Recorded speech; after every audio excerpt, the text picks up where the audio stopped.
Thank you, Mr. Esmond. Thank you, Mr. Esmond, for sharing the power of AI in education. I personally am excited to see the advances in AI and looking forward to the future the exciting future. We will now transition to the panel discussion. Please give us a moment to prepare the stage, and while we do so, I would like to introduce our moderator for the session, Mr. Joe Augustine. Our moderator is someone who has been in communications and business for more than 30 years. As a broadcaster, he served his morning show audience for more than 29 years. Today, he coaches industry leaders on how to create greater impact with their presentation by enhancing the quality of their stories. Please welcome the creator of the instant gravitas method, Mr. Joe Augustine.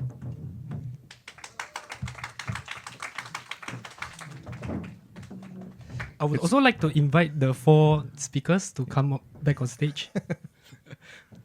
All right, ladies and gentlemen, welcome to the panel section. As you can see, our speakers have gathered on stage. There's a slight pensive mood because I've told them I'm going to be tough on them because each of you have shared some ideas which sound great, but I'm going to, again, like I said, push back on them, right? Talk about the different things. So I'm going to start, I think, with you, Philip.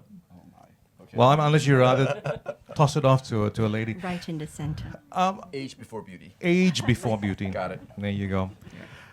So I looked at the idea that you put forward, and I just wondered about how much does adversity play a role in coming to that kind of conclusion? Because I think where you start really counts as to where you end up. It becomes the context against your future, right? So you came in as you came in basically seeking refuge in another country. You began at the bottom. I presume then you faced a lot of adversity, and that kind of gives you, I think, a sense of like, this is pretty good. Something is pretty good, right? I can't have this, but this is pretty good, right? How much of that do you think is contributing to your view about your pragmatic view of the world? Well, I think it's huge, right? I mean, when you think about, going to a place like the U.S. from Cambodia, and keep in mind this is 1975. There was no English as a second language program. It was just that you get thrown into school and you're expected to learn. Yeah. And what I guess what I learned throughout my experience was that, having these challenges, and I love hearing the story about Esmond's 7 years, is it? Yes. Is that I think that kind of challenge makes you actually become creative. You have to come with different ways of doing it, right? So an example, I was laid off twice in the U.S. consecutively, my first two jobs. And what do you do then, right? So I was in Hong Kong, went to visit my sister for holiday. And there, somebody says, hey, you speak English. And remember, this is 1993. In Hong Kong in 1993, if you spoke English, it's great. I mean, you're going to get hired. Today, I don't speak a word of Mandarin. If I tried the same thing, it won't work. So for me, if you look back to 1993 and how things started for me, it was taking advantage of the opportunity that was presented to me then. And then just taking with it and writing it. Yeah. And I think it was that creativity that I had to adopt to basically say, I got to do something different. And how do I differentiate myself? And I think that's how I came about adopting myself to different ways of doing things. Yeah. So your creativity was sparked by an adversity that was set upon you in a moment, right? Yeah, absolutely. I'm going to pose the next question to Sufan, right? Because this is about the kinds of situations we're in Singapore. Because in Singapore, we really get everything we need, right? I mean, you have a program like this. We have toys that are designed for early childhood, and we're pushing into the system, right? Is there a problem in Singapore that we have too much? We have it all. We don't have to think about anything. Our kids are bored. Oh, look, the Ministry of Education has jumped in. What do you think?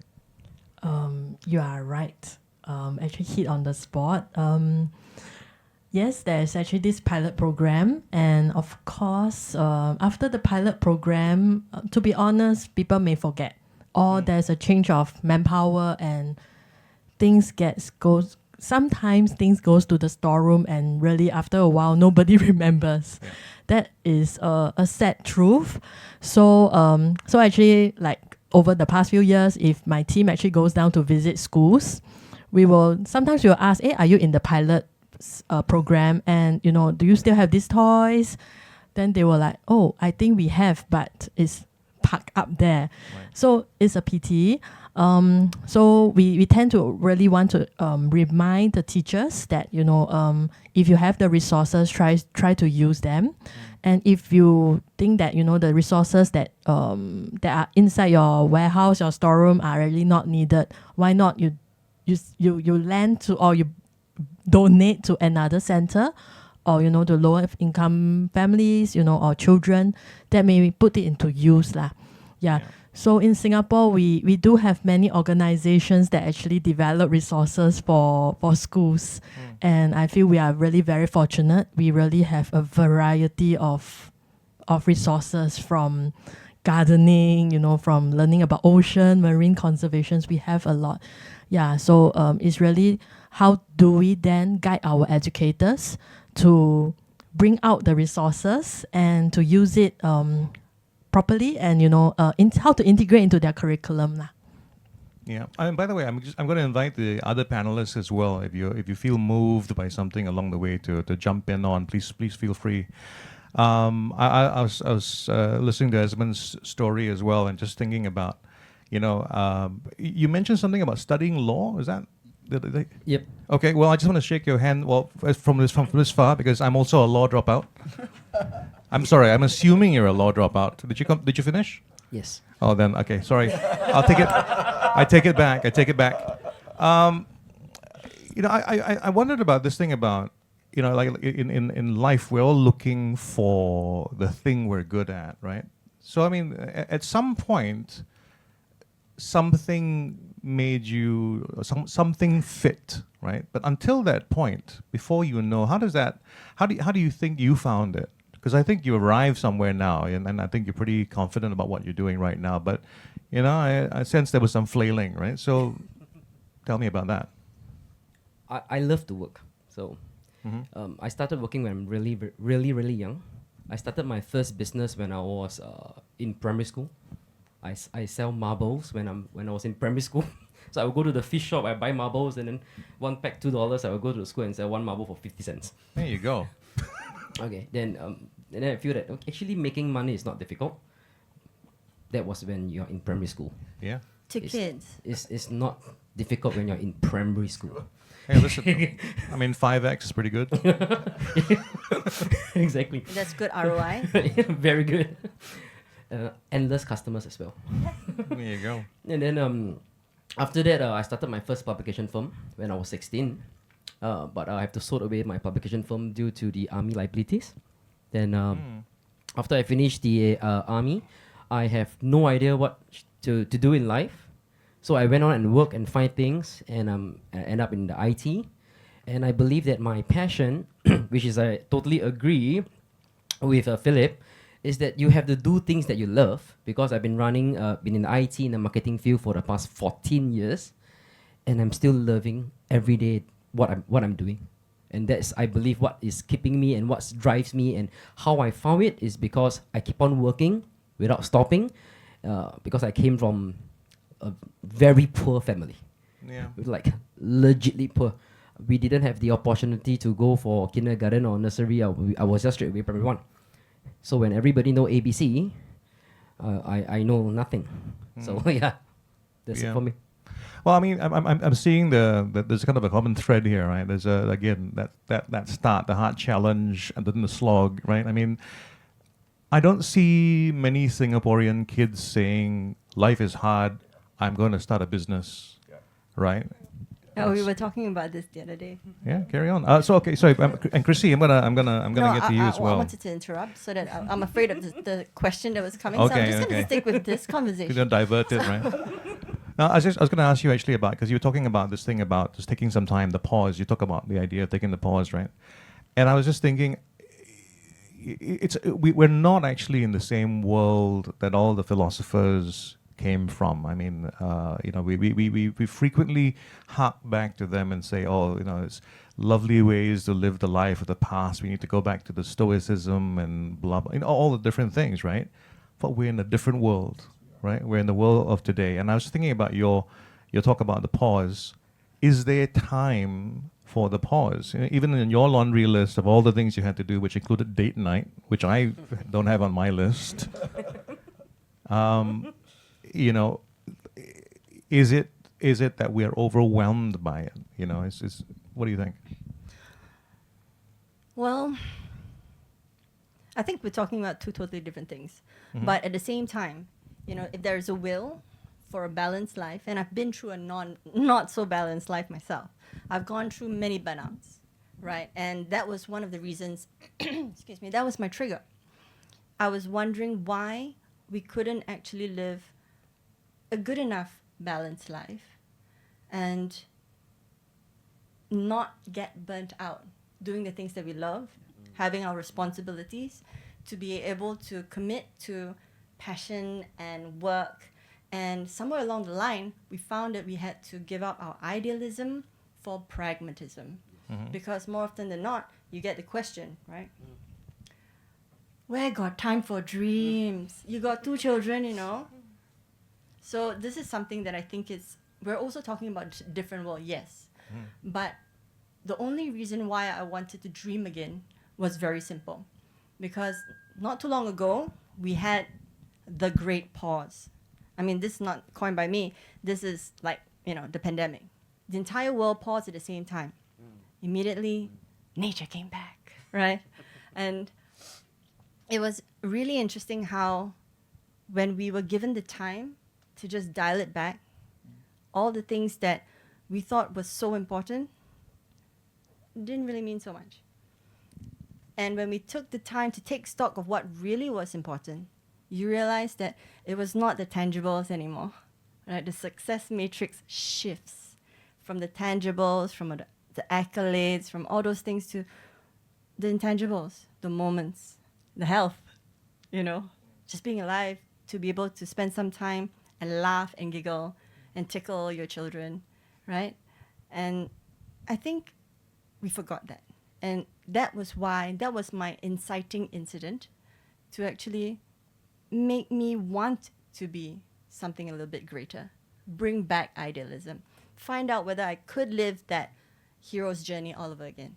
But at the same time, I agree with this, right now, I don't think ever in the history of man we have an abundance of choices.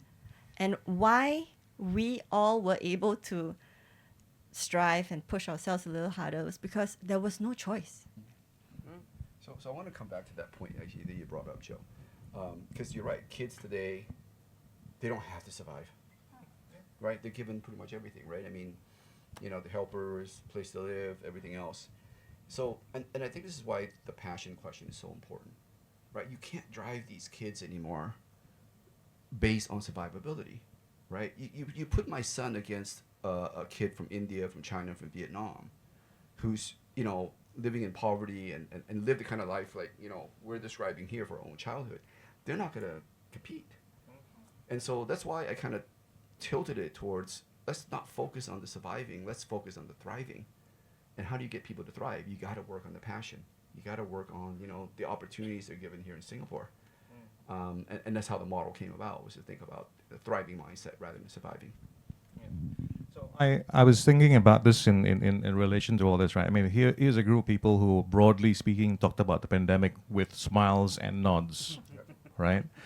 Now, We survived. this actually reveals a little bit about the privilege that we're sitting on the stage with here, right? Because for a large part of the world, having your kids home with you in your small home where you didn't have separate rooms for online meetings, where you did not have the option perhaps of having online meetings, it was a very different thing.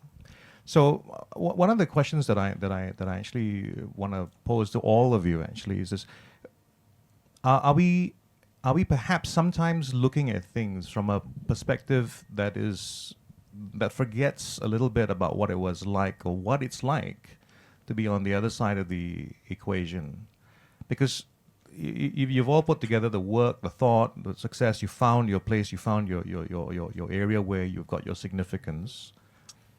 There's a whole bunch of people for which all this is it's not even a choice. I don't have a choice between pragmatism and my dream.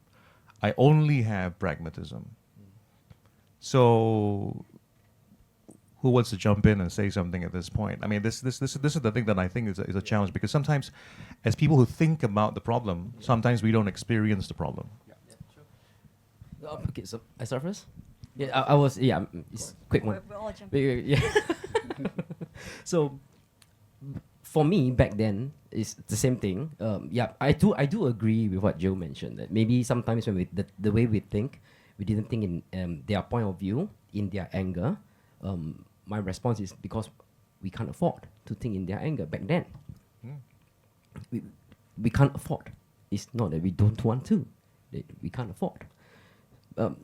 When I first started my IT business, I invested everything into my business, and I have no money to take bus to the office. I stay in Sengkang.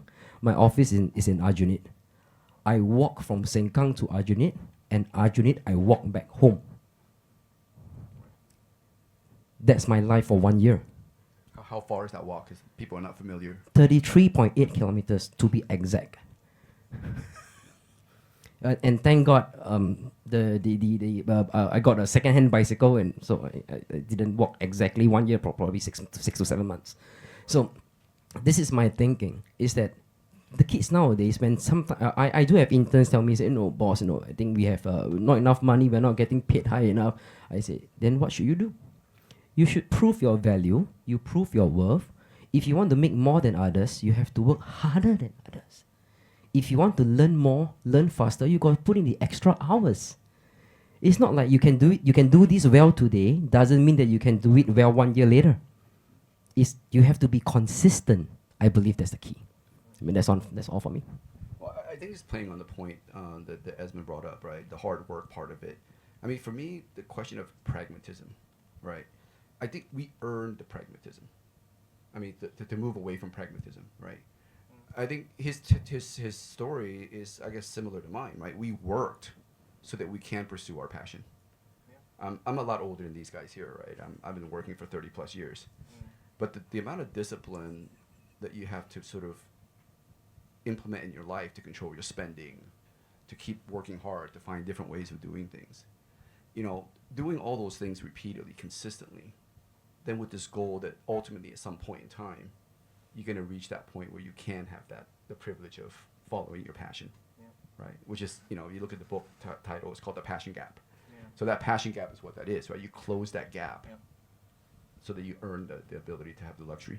Yeah. I was going to ask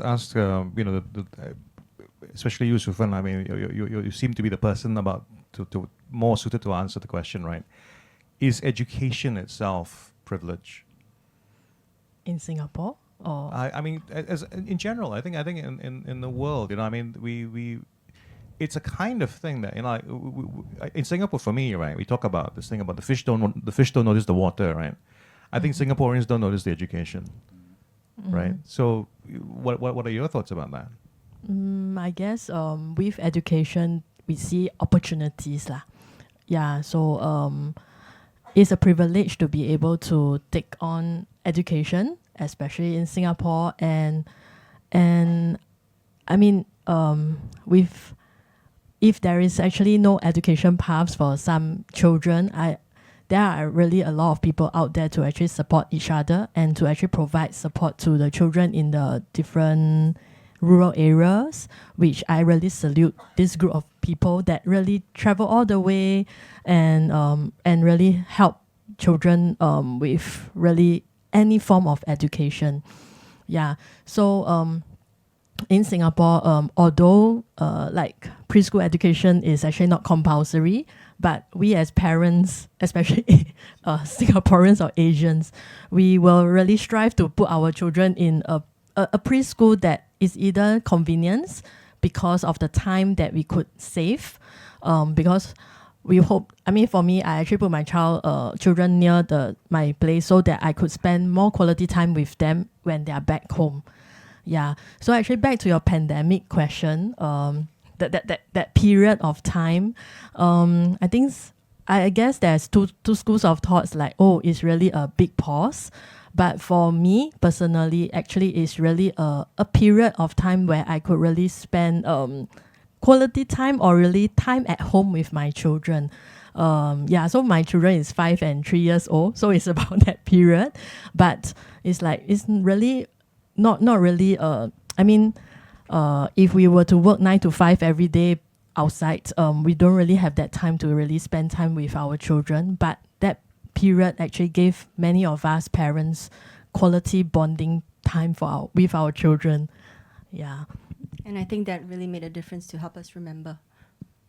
I mean, I'm going to fast forward a little bit back to the last question.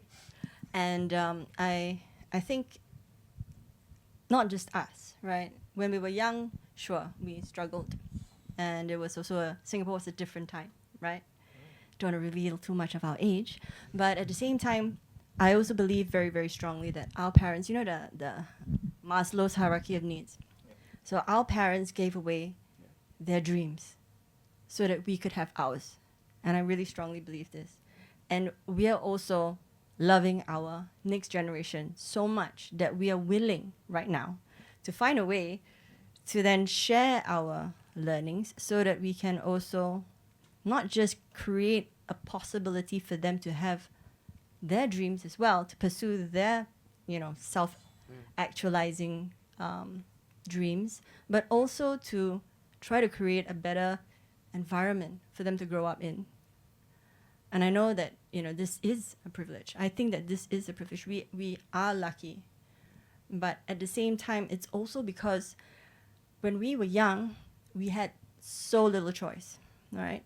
I'm a little bit ADHD, I'm a little bit dyslexic, but I'm very glad that I didn't have the help back then, because I needed to then find my way around and learn a different way of learning, and lateral thinking and design thinking and all these types of, storytelling that helped, and talking to people a lot because I couldn't really read the textbook, asking all kinds of weird questions and making myself really thick-skinned to get to where I am right now. And if I had it given to me how to learn the right way for what I have, I don't think I would be able to get this far. But I'm not saying that this is a good thing that our kids have more options. I mean, I think that we're going to be facing a totally different set of problems going forward. Not problems, sorry. A totally different set of issues in the world moving forward. But at the same time, there's no right or wrong. It's just different. And we have to give them the tools, and we have to try to find a way to not say coddle them, give them a chance to actually make those risks, take those risks, make those mistakes. Because they make those mistakes early, they'll learn the skills of how to work around their own personalities or shortcomings. Okay, so here's a thought for you guys to think about. And officially, we have 8 minutes left to solve the world's problems. Easy. Is it too much belief in ourselves and our hubris to think that, because I went through this journey? Because I mean, on stage right now, we have a lot of people who've been through pretty big journeys. You're here on stage. Obviously, you're interested in sharing ideas about education. Are we trying too hard to do it again with our kids? Are we saying that, okay, our journeys were good, let's try and let you have the same thing? Or are we, this is an idea that I've been thinking about in terms of dynasty thinking, right? In terms of dynasties. Dynasties don't say, I want you to start all over again. Dynasties say, okay, we have learned all this stuff, this is our new starting point, we move from here. So the phrase we often hear about is standing on the shoulders of giants.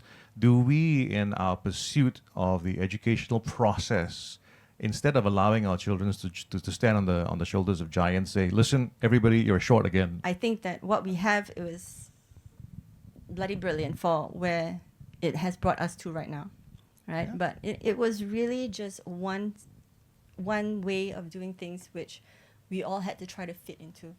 Yeah. But moving forward, I'll pass the mic along. Well, I mean, when I think about my kids and I think about my own experience, right? I remember talking to this individual about this, and I said to her, I said, listen, you know, that survivability mindset that I had of going through all these things in my life, that was what prompted me to work and work harder. Can I instill that in my children? Mm. And she said to me, no, you can't. Yeah. Because they're not going to be able to see the world the way you saw the world because you lived that experience. And she said to me, you're not going to put your children back into that same experience, are you? So to answer your question, my approach is, you know, yeah, it's great that I accomplish things my way, but that doesn't reflect my kids. So I need to find a different way to motivate them. And Yeah. that's where we came up with the survival mindset and thriving mindset. Mm. Yep. I totally agree with Philip because I think we can't go to the back to the ways we actually experience because there's really no way.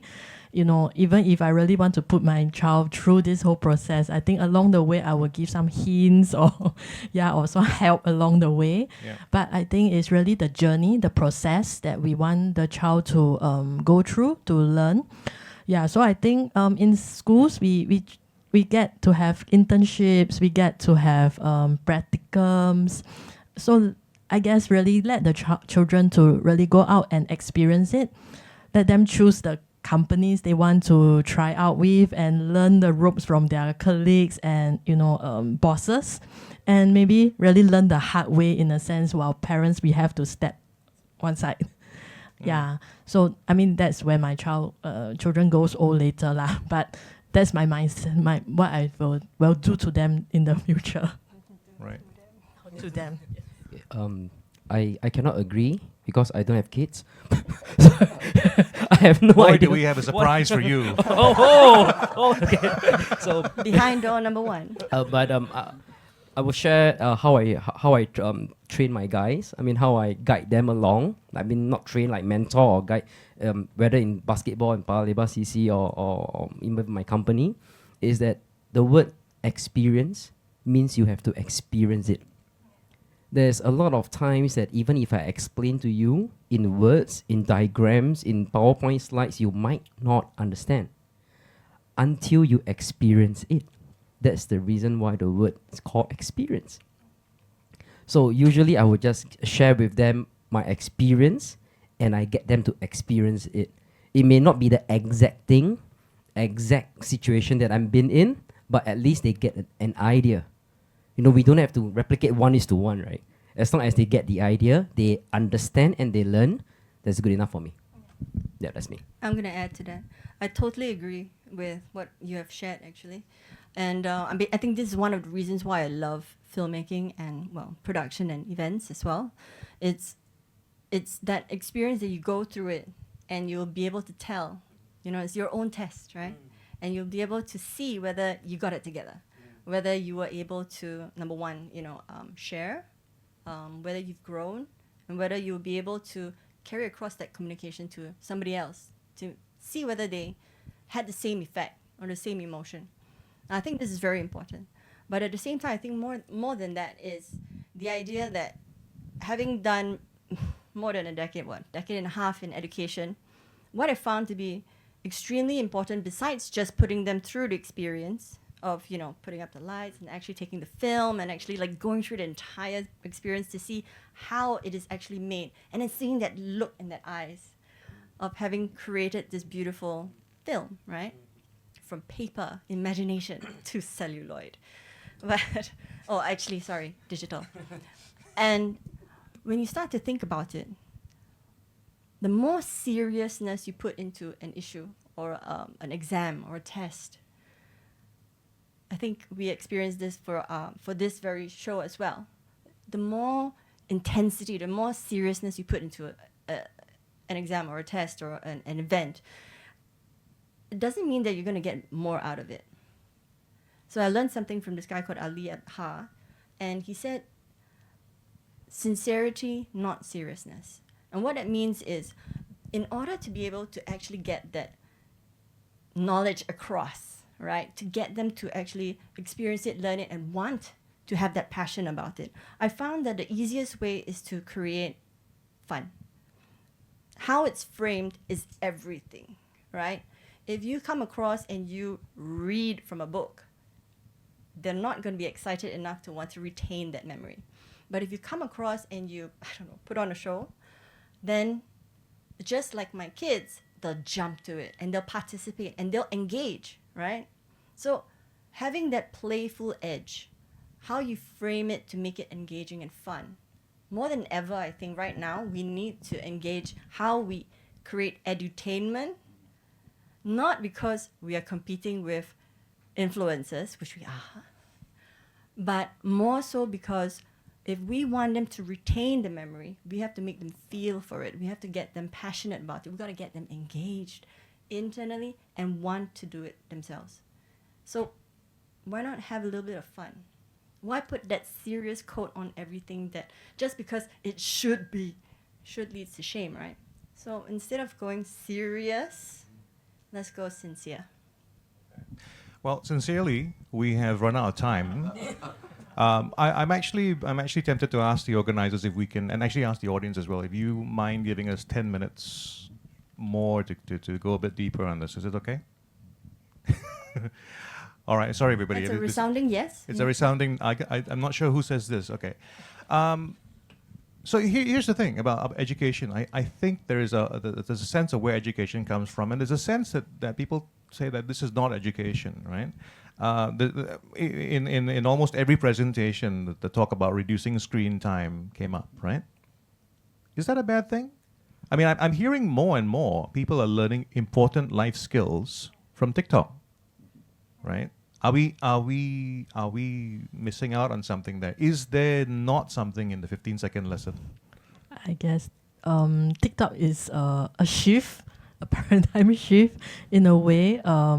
So when we actually first introduced the technology tools to the children in my presentation, at that point in time, there was no TikTok lah.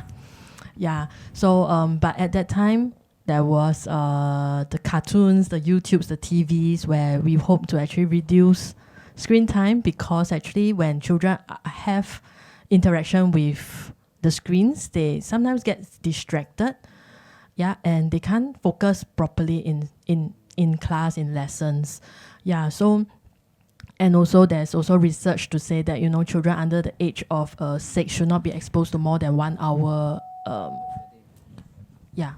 1 hour per day of screen time, which many of us are still practicing now. And I'm just referring to 0 to actually 4 to 6 years olds here lah. Yeah, so in terms of TikTok wise, sorry, I don't even have TikTok in my phone, but I do hear that there's pros and cons. Yep, because there are really good learning videos that are done by people. Yeah, I don't deny that really people can we can really learn things easy, maybe film making in 15 seconds. I'm not sure. I don't know. But I want to learn film making now. Yeah, but but also I sometimes see children actually just mindlessly just scrolling through the videos, which I found it like, okay, what are they exactly learning? You know, is there an issue, a challenge that parents are actually facing? Yeah. So I think we've kind of covered this. So now I'm going to move you along here, and this is the problem not teaching but parenting? Sorry, that's exactly what I was going to allude to, actually.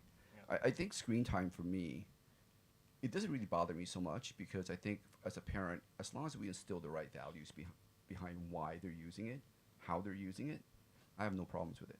Because that's unfortunately the way things are taught today. It's hard to get around the screen. So I emphasize parenting and making sure that I pass on the right value systems to them. I'm going to try and increase the pace of this, because what I'm thinking about now is we talk about education, and right now I can see every single one of you actually has a different target audience when you speak of education, right? So your own teammates, under sixes, and then we talked earlier in discussion, we said, the kids these days, and he meant someone from 18 onwards. For you, maybe someone else. For me, I teach adults, right?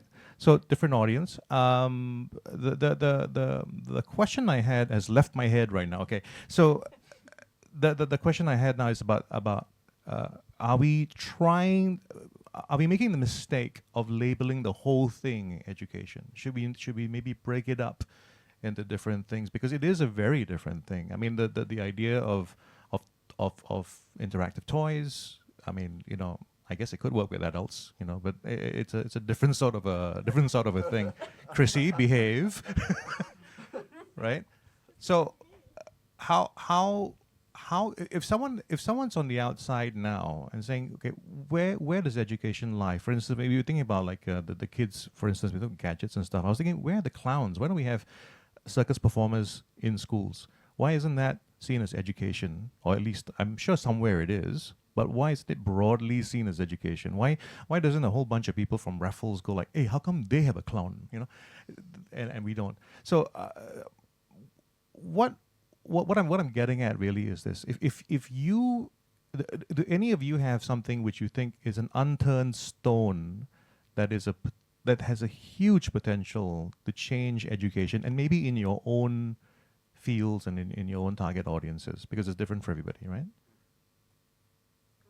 I'm just going to start so that, get this ball rolling. I think that education is one big blanket word, and there should be many, many ways to looking at this, and there's so many modalities in the first place. But at the same time, when you start to think about education, it's just about sharing information, right? Now, you can't, of course, we understand that everybody needs to have some specific kind of education that actually suits their learning style. But at the same time, it's not the school's responsibility, because they have to actually teach a whole lot of people at the same time and try to get past, a lot of this rankings, systems. And I don't agree with it, but at the same time, it's also one way to actually get through a lot of information for a lot of people at the same time. So it is what it is, and it has been working to some degrees. But when you start to think about what education is for the individual, how have we actually gotten this far with our own education, is we took that into our own control. We go into look for podcasts, we go into YouTube to actually find out how to use the skill, we train ourselves. So to say that I don't allow my children or, the youths, I encourage them to use this, because education is changing so fast nowadays. You can get a much better there are universities that put their entire course structures online for free right now, right? And you come in because you want that networking. So education has changed a lot right now. And I think that the better way to start thinking about this is if we can have our stuff online for everybody, because it should be for everyone. Okay, cool. So we're trying to beat the clock here. So I want to take a little bit of a different take on this one, right? So education to me is teaching your kids to learn how to learn. And then the second thing I tell them is, but what are you doing it for? And I make it very clear to them, the end of the game is for you to be able to support yourself and your family financially. And that is what education should be about. It should not be just about rote learning what you need to learn in the class. It's about learning how to be a productive citizen and how to make money, support yourself and your family. Okay. Sufan? Yeah, I fully agree with Philip. Actually, I wanted to say is You keep learning. stealing your answers, right? Oh yeah. No. But it's more like I think for me, education over my few years of education is really how to learn. Yeah, how do I learn? How do I actually really learn throughout? Yeah, it's the process. It's really the process of learning. Yeah, because like back then when we learn chemistry, I it's really how to learn, different the whole thing. But until now today is why do I need the chemistry chart? It's actually back then, we are actually the teachers are actually trying to teach us, how do you really learn? Yeah. For me, it's very straightforward. Is education more important or educator more important? For me, of course, there is no right or no wrong, but for me, it's always the educator. Because there is, whenever we go school last time, there will be classes that we want to go. There will be classes that we don't want to go. There is some certain coffee shop, even their coffee don't taste good, but we still go. It's because of the person, that the auntie, the uncle, that remember our drinks, remember our name. That's why we keep going back. It's always person. That's me in education. But I guess that's also why we can self-direct our learning by going into, finding like the people who we know have been pronounced in the sectors that we follow, right, on YouTube, and Exactly. following people that, Yes. and just really doggedly going to find their courses online. That's the shift that I've seen so far in designing your own education. But That's the of reason why Waffle Bear is born. yeah, exactly. Designing your own education. But at the same time, you have to know what you're interested in first. And you have to get the skills in to learn, study how to study, learn how to learn, so that you'll know how to ask the right questions, right?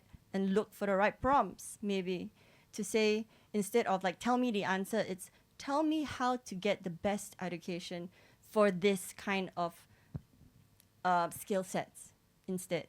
And so that you'll actually be able to flex and learn how to actually get the right answers to grow that skill set and experience. Okay, well, that brings us to the end of our extended time. Ladies and gentlemen, would you help me thank my panel for their wonderful contributions with a tremendous round of applause. And we thank you as well for tuning in to our portion of the program. Hopefully, we're contributing to the international conversation. I did not bring up AI because that's a whole different can of worms. But I'm sure the rest of the conference will do that. My name is Joe Augustin, and on behalf of the Singapore representation here, thank you very much for watching.